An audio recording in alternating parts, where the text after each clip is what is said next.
now I want you to turn the oven on to 180 degrees, please.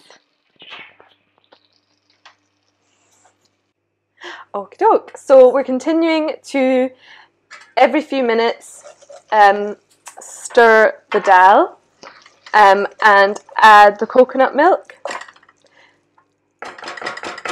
And yeah, I've been placing the lid back on. And all in all, the red lentils take about 20 minutes to cook from beginning to end. So it's been about 4 or 5 minutes. So this should be on its kind of last bit. So now we're going to just peel and really finely chop up the ginger. Because it is coconut and ginger dahl, don't be afraid to use lots of ginger. Like even now I'm looking at this portion and I'm thinking, oh, this could be double that. So yeah, don't be afraid to go wild on the ginger front. And we're just going to chop that, and we need this chopped pretty fine.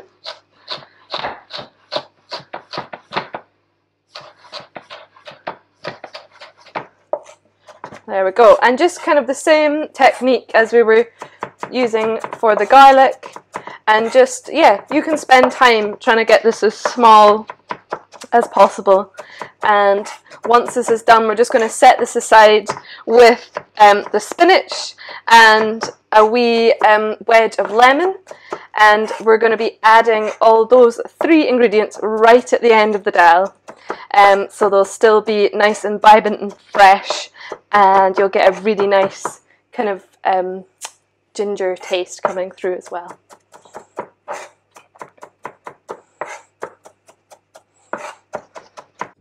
Okay, lovelies, so now it's time to turn on the pancake pan, so a non-stick frying pan if you have, or a griddle, and also to boil the kettle and fill your poached egg pan with boiling water and put it on a low heat.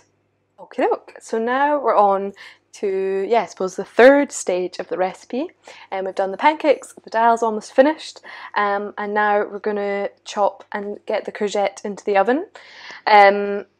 So yeah, this is just, again, with leftovers. It's courgette that I've had in the fridge, and I've said courgette chunks, so you don't have to worry about trying to make these kind of perfect. And it's kind of nice, I think I said maybe like a centimetre, cut them like a centimetre wide there, because we're going to put them in the oven for about 10 minutes, and I don't want them to be soggy. I still want them to have bite to them, but just be cooked. So we'll pop them on our tray. I'm just going to put a wee bit of olive oil over there, and a bit of salt, and a wee bit of pepper. And then, yeah, it's always important to really try and coat everything in the oil, because that's really what helps it cook in the oven. And give it a wee sugar, and that's it. And I'm going to pop that in the oven for 10 minutes.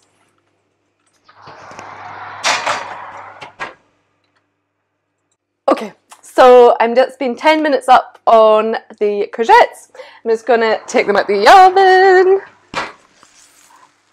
And yeah, so I want them to be not super soft. Yeah, still got a wee bit of a bite. Oh, I can't pick it up. Perfect. I'm going to turn the oven off, and I'll just pop them back in. And this is like the final push to plating up. So we'll put these back in the oven.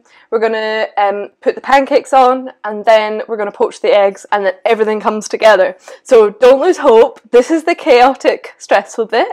But I promise it's going to be totally worth it. So in we go. Okay, so I think the dahl is ready. So I'm just going to give it a wee stir again, and get a wee teaspoon, and I'm tasting it. So yeah, lovely. The lentils are still a bit al dente, so they're like holding their texture and bite, which will be nice for the overall dish. But yeah, soft enough to eat. So we are going to add the ginger in here. And yeah, I like to put the ginger in right at the end. Just, I feel like you get more of a flavour for some reason. Or it's maybe a bit of a fresher flavour. Although you can put it in at any point. I love ginger, so put it in at the beginning and put it in at the end. Sorted. So ginger's in, and yeah, this is one of the leftover ingredients, especially for me anyway. I always have a bag of spinach in the fridge that is just like on the cusp. So yeah, for leftover recipe, and definitely a really good one for dahl because it's so easy. It reduces to nothing and it gives a nice colour as well. Adding it in at the end means that it keeps its kind of vibrant green colour. And we're just going to give that a swirl. And then your last component of the dahl, I'm just going to give, there's a wee pip in there, I'm just going to give a wee squeeze of lemon juice. And again, we're going to stir. And then that's you. You've made your dahl. So I'm going to take this off the heat, pop the lid on, and just put it to one side. And that'll just continue to be warm until we need it. And I'm going to pop over it in here. I've got the water that we put in the poached egg pan, and I'm going to bring that up to simmer. And then we're going to make our poached eggs.